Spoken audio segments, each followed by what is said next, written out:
जय श्री राम जी का आशीर्वाद हम सब पर बना रहे।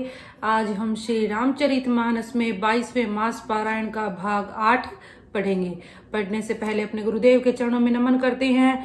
भगवान शिव, माता पार्वती, श्री राम जी और सीता माता के चरणों में नमन करते हैं और हनुमान जी से प्रार्थना करते हैं कि वो पढ़ने में हमें शक्ति प्रदान करे और पढ़ने में कोई गलती हो तो हमें क्षमा करे। ओम श्री गणेशाय नमः। शत्रु, रोग, अग्नि, पाप, स्वामी और सर्प को छोटा करके नहीं समझना चाहिए। ऐसा कहकर शूर्पणखा अनेक प्रकार से विलाप करके रोने लगी। रावण की सभा के बीच वह व्याकुल होकर पड़ी हुई बहुत प्रकार से रो रो कर कह रही है कि अरे दशग्रीव, तेरे जीते जी मेरी क्या ऐसी दशा होनी चाहिए। शूर्पणखा के वचन सुनते ही सभासद अकुला उठे। उन्होंने शूर्पणखा की बाह पकड़कर उसे उठाया और समझाया। लंकापति रावण ने कहा, अपनी बात तो बता, किसने तेरे नाक कान काट लिए। वह बोली, अयोध्या के राजा दशरथ के पुत्र जो पुरुषों में सिंह के समान है, वन में शिकार खेलने आए हैं। मुझे उनकी करनी ऐसी समझ पड़ी है कि वे पृथ्वी को राक्षसों से रहित कर देंगे, जिनकी भुजाओं का बल पाकर हे दशमुख मुनि लोग वन में निर्भय होकर विचरने लगे हैं।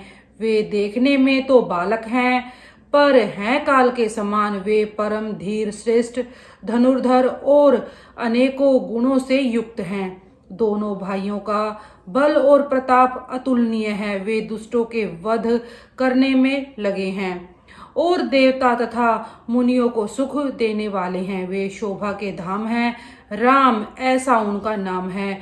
उनके साथ एक तरुणी सुंदरी स्त्री है। विधाता ने उस स्त्री को ऐसी रूप की राशि बनाया है कि 100 करोड़ रति उस पर निछावर हैं।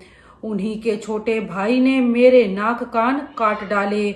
मैं तेरी बहन हूँ, यह सुनकर वे मेरी हंसी करेंगे।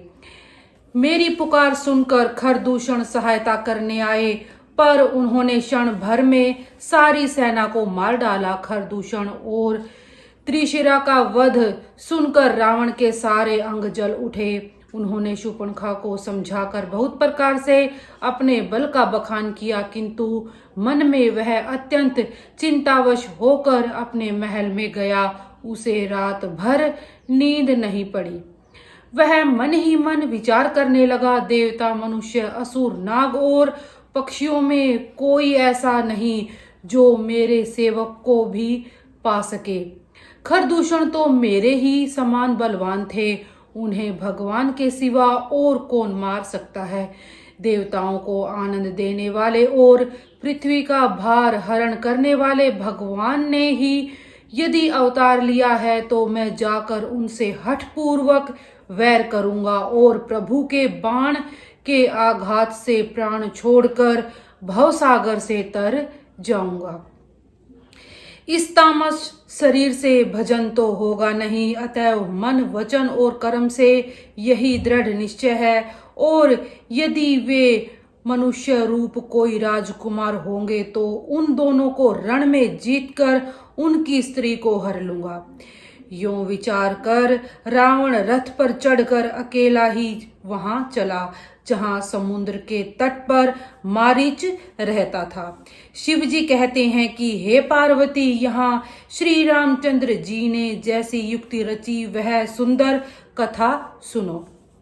लक्ष्मण जी जब कंद मूल फल लेने के लिए वन में गए, तब अकेले में कृपा और सुख के समूह श्री रामचंद्र जी हंसकर जानकी जी से बोले, हे प्रिय, हे सुंदर पातिव्रत धर्म का पालन करने वाली सुशीले, सुनो, मैं अब कुछ मनोहर मनुष्य लीला करूंगा। इसीलिए जब तक मैं राक्षसों का नाश करूं तब तक तुम अग्नि में निवास करो। श्री राम जी ने ज्यों ही सब समझाकर कहा, त्यों ही श्री सीता जी प्रभु के चरणों को हृदय में धरकर अग्नि में समा गई। सीता जी ने अपनी ही छाया मूर्ति वहां रख दी, जो उनके जैसे ही शील, स्वभाव और रूप वाली तथा वैसे ही विनम्र थी।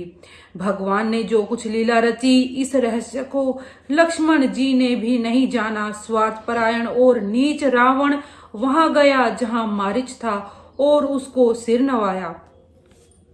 नीच का झुकना भी अत्यंत दुखदाई होता है, जैसे अंकुश, धनुष, सांप और बिल्ली का झुकना। हे भवानी, दुष्ट की मीठी वाणी भी उसी प्रकार भय देने वाली होती है जैसे बिना ऋतु के फूल।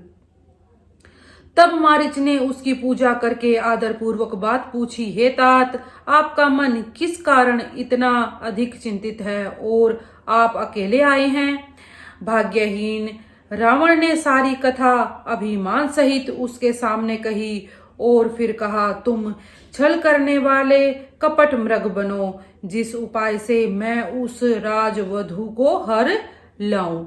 तब उसने कहा, हे दशशीष, सुनिए, वे मनुष्य रूप में चराचर के ईश्वर हैं। हे तात, उनसे वैर न कीजिए, सबका जीवन मरण उन्हीं के अधीन है। यही राजकुमार मुनि विश्वामित्र के यज्ञ की रक्षा के लिए गए थे।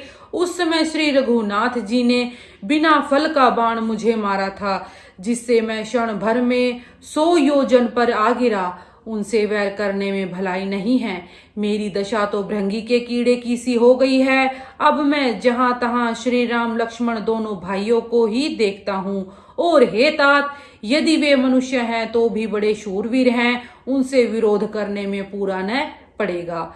जिसने ताड़का और सुबाहु को मारकर शिवजी का धनुष तोड़ दिया और खरदूषण और त्रिशिरा का वध कर डाला, ऐसा प्रचंड बली भी कहीं मनुष्य हो सकता है? अतः अपने कुल की कुशल विचार कर आप घर लौट जाइए। यह सुनकर रावण जल उठा और उसने बहुत सी गालियां दी। कहा, अरे मूर्ख, तू गुरु की तरह मुझे ज्ञान सिखाता है। बता तो, संसार में मेरे समान योद्धा कौन है? तब मारीच ने हृदय में अनुमान किया कि शस्त्रधारी, भेद जानने वाला, समर्थ, स्वामी, मूर्ख, धनवान, वैद्य, भाट, कवि और रसोइया, इन 9 व्यक्तियों से विरोध करने में कल्याण नहीं होता। जब मारीच ने दोनों प्रकार से अपना मरण देखा, तब उसने श्री रघुनाथ जी की शरण तकी। सोचा कि उत्तर देते ही यह अभागा मुझे मार डालेगा, फिर श्री रघुनाथ जी के बाण लगने से ही क्यों न मरूं। 22वां मास पारायण आज हम यहीं तक पढ़ेंगे। इसी के साथ बोलते रहिए, जय श्री राम।